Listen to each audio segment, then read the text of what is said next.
How do you feel about tattoos? Do you or someone close to you have a tattoo? My name is Jeremy, and this is the True Crime Chronicles channel. Today, I'm going to tell you a terrible story about how a tattoo changed the life of a young woman, or rather, tragically ended it. On May 25, 2009, an emergency call was made to the emergency services in Portland, USA, reporting a fire. When the fire was extinguished and the firefighters were able to enter the building, they discovered a horrifying scene. In the room, surrounded by crosses and other religious objects, lay a completely charred body. But the most terrifying part was that the corpse was headless. Zoe Sarnaki was born on March 25, 1991, in the city of Portland, located in Cumberland County, Maine, in the northwestern United States. She grew up with her loving parents, John and Linda Sarnaki, her older brother Gregory, and two half-sisters from her father's side, with whom Zoe always maintained good relationships. John Sarnaki was a builder, and, thanks to his job, was able to support the family. From an early age, Zoe was surrounded by creative stimuli and showed a strong inclination towards art. She also loved animals, and her home housed 5 cats. As Zoe grew older, she became increasingly restless and curious. She was fascinated by the idea of traveling and experiencing other cultures. She also started following a vegan diet, which involved consuming only vegetables and avoiding meat and animal products. This lifestyle included an ecological culture of protecting animals, the environment, and health. In 2005, Zoe started attending high school, where she had a large group of friends who described her as a happy, joyful, and positive girl. In 2008, on her 17th birthday, Zoe surprised everyone with a decision that her parents did not like. She dropped out of school. Ken Coonan, the principal of the school Zoe attended, said that the girl refused to talk and discuss the reasons why she did not want to finish her junior year. Ken remembered Zoe as a very nice girl, and her classmates spoke highly of her. He added that the teenager interacted a lot with other energetic and creative young people like herself. A few months after Zoe dropped out of school, she began working at a local bakery and coffee shop named Bagel Works. On March 25, 2009, she turned 18 and eagerly awaited the day to get a tattoo on one of her arms. She chose a design inspired by the Austrian artist Gustav Klimt.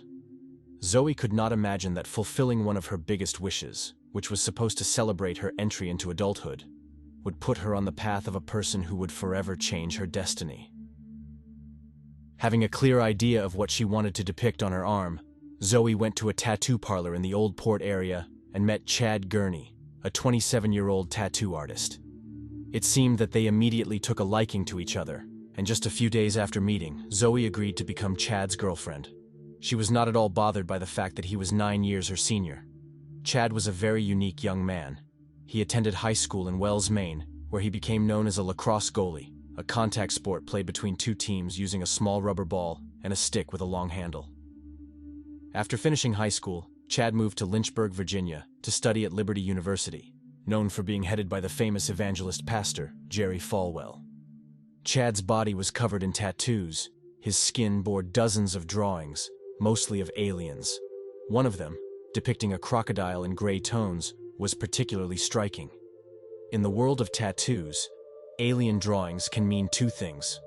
1, that the person believes in the existence of beings from other planets, and 2, that it reflects the individuality of the wearer, who is trying to say that they do not fit into this world, that they are different from others, and that they are original. As for the tattoo of the reptile, it is said to symbolize danger and hostility, a predator to be avoided. Chad was also a fan of underground and alternative dance known as hardcore, which involves wild and even aggressive movements, but with complete control over the body. It's not about inflicting pain on oneself, but about releasing energy through lunges and jumps, as well as acrobatic stunts that few dare to attempt. People who knew Chad said that the young man had difficulty recovering from a terrible car accident that occurred 4 years before his move to Portland. In 2005, Chad sustained serious injuries in Alabama when the Liberty team was traveling to a lacrosse game. A local van carrying players and coaches was rear-ended by a car and pushed into oncoming traffic, where it collided with a large truck. The severe impact ejected Chad from the vehicle. He nearly lost his leg and underwent about 20 surgeries. Due to a strong head injury, he underwent psychiatric evaluation, which revealed that he suffered from cognitive impairments affecting his speech, memory, and mathematical thinking. Chad became financially independent thanks to the seven-figure sum he received from a lawsuit after the accident. 2 years later, in 2007, he underwent treatment for anxiety and depression and was diagnosed with an organic personality disorder and post-traumatic stress disorder. In 2009, Chad traveled to Hawaii alone, planning to continue exploring the world. This passion for travel and curiosity about other cultures connected him with Zoe. The couple adopted a relaxed and unconventional approach to their life together. After they started dating, Zoe and Chad agreed on an open relationship, meaning they could see other people. In May 2009, Chad went on another trip, this time for a weekend in Vancouver, a city on the Pacific coast of Canada. When he returned to Portland, Zoe regretfully confessed to him that while he was away, she had been with another man and allegedly had sexual relations. At first, it seemed that Chad was not troubled by this episode of infidelity, as they had previously agreed to maintain an open relationship. However, after this confession, an understanding Chad began insisting that Zoe leave her job and go with him to Thailand for a personal spiritual quest. The girl rejected her boyfriend's proposal, not suspecting the terrible consequences it could lead to. On May 25, 2009, Zoe came to Chad's apartment in the afternoon and decided to take a nap because she felt very tired. While she was sleeping, Chad grabbed her by the neck, hit her on the head, and strangled her until she stopped breathing. Then, he engaged in sexual activity with Zoe's lifeless body before decapitating her. According to records, after committing the heinous crime, Chad took a shower, got dressed, got in his car, and drove to the nearest gas station, where he filled a canister with gasoline. He then returned to his apartment and doused Zoe's body in the lower floor of the building with gasoline, laying a trail to the front door before igniting the fire in the apartment. Chad took a backpack he had packed for a trip to Thailand, a laptop, and a shotgun. When the apartment caught fire, he went to an ATM, withdrew cash, and checked into the Old Orchard Beach Motel, where he got into a jacuzzi and waited. Meanwhile, a call to the 911 emergency service was made, alerting them about the fire. Authorities immediately responded and were able to extinguish the flames. When they entered the building, they were confronted with a horrific scene. Among the ashes lay a charred corpse, surrounded by crosses and other religious items. A neighbor immediately called Chad to inform him that his house had burned down. The young man responded that he was not in town, as he had gone to his hometown of Lewiston, and then he quickly hung up the phone. On Tuesday, May 26th, Chad spoke with his best friend and told him that he had killed Zoe. While explaining what happened, he seemed calm and rational. Chad said he was tired of the pain and just couldn't restrain himself. While he was talking to his friend, he was driving through the streets of Portland and carelessly ran a red light, getting stopped by a nearby city police officer. Chad insisted that his friend explain to the police officer who had stopped him over the phone that he had been in an accident in 2005, which could have caused mental health issues. After the phone call with his friend and the encounter with the officer, Chad went to the police and confessed to Zoe's murder. The police then confiscated his belongings. On the hard drive of his computer, a computer crimes investigator found a video recording with the description, "Woman half decapitated for suspected infidelity. Well, at least if she cheated, she won't do it again." This evidence was later admitted in court. On Wednesday, May 27th, at the high school where Zoe had studied, her memory was honored with a moment of silence during classes. Teachers and students were informed about the incident during lunch. That same day, a room was set up in the school where social workers and counselors were available for grieving students. After some time, Christine Cosno, Zoe's stepsister, made the first statement on behalf of the family. She told local media journalists that she wanted the public to know that this was an unusual murder because Chad had committed a lot of evil. According to Christine, detectives told her that in a rage, Chad had attacked Zoe, sexually violated her body, and set it on fire. Then he calmly went to a motel and got into a jacuzzi. A week after Zoe's murder, on Tuesday, June 2nd, 2009, a vigil was held in front of the apartment building where Chad had lived. It was a moment of consolation for Zoe's friends and family. Many strangers, shocked and outraged by the brutal crime, also attended. Estimates suggest that over 150 people gathered to pray and remember Zoe. They also placed candles and flowers on the steps of the building where her life was tragically cut short. Zoe's father, John, and her stepsister, Courtney, came to the scene of the tragedy and were touched by the support of so many people. Meanwhile, the police began interviewing Chad's friends and acquaintances, who agreed that the young man had a split personality. According to them, he sometimes portrayed himself as a person on a spiritual quest, with religious artifacts throughout his apartment and plans to travel to Thailand to study Eastern religions. Some said that Chad was kind and charming, often giving people small gifts. They mentioned that he often spoke of wanting to use the money he received from the accident for the good of humanity. At the same time, Chad enjoyed his image as a tough guy with tattoos covering his arms and his provocative and confrontational behavior. Robert Collins, a 24-year-old chef who knew him, noticed that people often shrugged and turned away when Chad came to a party. Robert recalled that Chad once told him that the only thing he identified with was pain, and he even remembered that the suspect had this word tattooed on his knuckles. The police and the prosecution made great efforts to gather all information about the brutal crime. Deputy Attorney General Bill Stokes reported that the judge had ordered the seizure of court documents. Steve Whiter, who rented an apartment from Chad in 2006, was also questioned. He mentioned religious paintings and artifacts in Chad's apartment, and said Chad told him he was interested in theology, but did not practice it. Watson Atkinson, owner of another tattoo parlor in Portland, shared that Chad once confessed he wanted to use his accident compensation to find himself. Watson added that Chad seemed focused on teenage girls, which concerned him so much that he forbade his 16-year-old daughter from interacting with Chad. He also said he had repeatedly warned Zoe to stay away from him. Watson noted that none of Chad's close acquaintances could imagine or realize how dark his thoughts could be. During the initial investigation, Chad's previous medical history and diagnoses concerning his mental health were also revealed.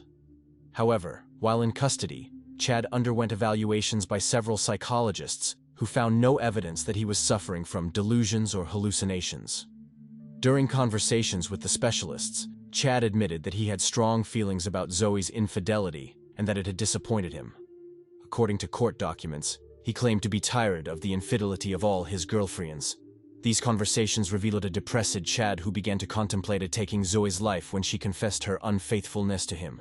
He told 3 different psychologists that he engaged in sexual acts with her remains because he thought he had already committed a terrible act and was only thinking about what worse he could do to his victim.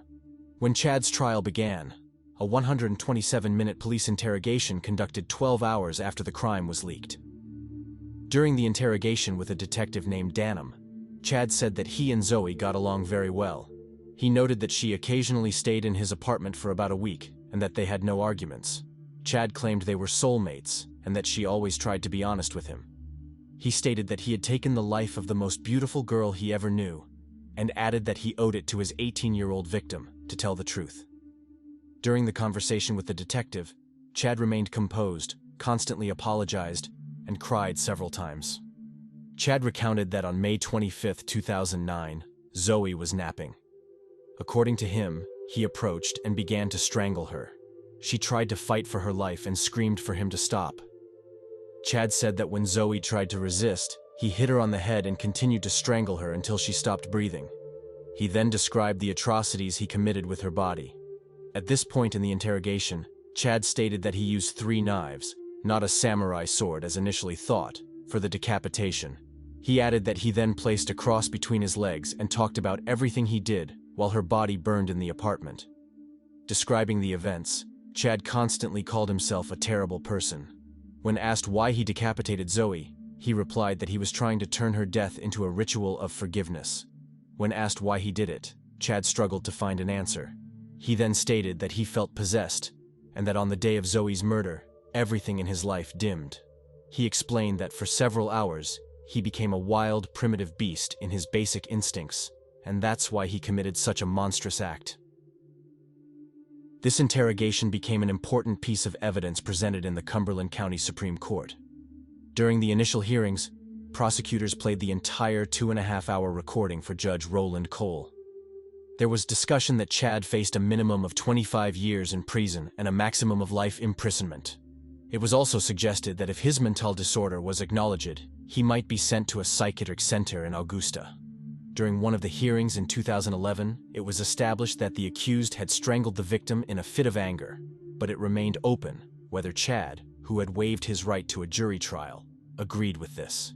At that time, prosecutors argued that the former Liberty University student and lacrosse champion was fully aware of what he was doing. They called a psychiatrist and psychologist to testify about Chad's mental state, all of whom opined that the young man knew what he was doing and understood his decision to brutally kill his girlfriend. However, the defense continued to focus on Chad's mental health issues, arguing that the defendant was ashamed and afraid of losing control over himself. On January 11, 2012, Chad's attorney attempted to convince the Maine Supreme Court to dismiss evidence found on his client's personal computer when he was arrested. This evidence included a gruesome video in which he explained how to decapitate an unfaithful woman. The defense argued that this audio-visual fragment should not have been admitted into the case. In March 2012, nearly 3 years after the heinous crime, 30-year-old Chad Gurney was sentenced to 50 years for the murder of Zoe Sarnaki and 25 years for arson. The judge ordered the sentences to be served consecutively. Chad's lawyers filed an appeal against the sentence, but it was rejected. Zoe's family members had hoped for a life sentence. During the sentencing, the presiding judge stated that it was clear the defendant did not perceive the world normally, but the issue for the court was whether he understood that his act was wrong. Sarah Churchill, Chad's attorney, argued to the Supreme Court that the brain concussion and other injuries Chad sustained in the 2005 accident left her client in a constant state of delusion. She claimed the judge erred in finding Chad guilty, particularly because the search warrant should not have extended to his smartphone, laptop, and social media page. She argued that instead of considering evidence from the smartphone and laptop, the court should have given significant weight to the evidence of Chad's psychosis and alienation at the time of the crime. The Deputy Attorney General responded in court that the accused killed Zoe in retaliation for her being with another man. He mentioned that the video suggested inflicting injuries as punishment for infidelity, which the accused termed as betrayal. The deputy stated that no information from social networks was used in the case against Chad, and concluded that the evidence that the man knew what he was doing at the time of the crime was overwhelming. After the verdict, Zoe's aunt, Kathy Kosnev, told journalists that during the trial of this monster, she felt breathless at the sight and voice of him, which made her recall the agonizing and terrible final minutes of her niece's life. If you found this story interesting, please like the video and subscribe to the channel. Also, don't forget to share your opinion in the comments. This was Jeremy. See you in the next video.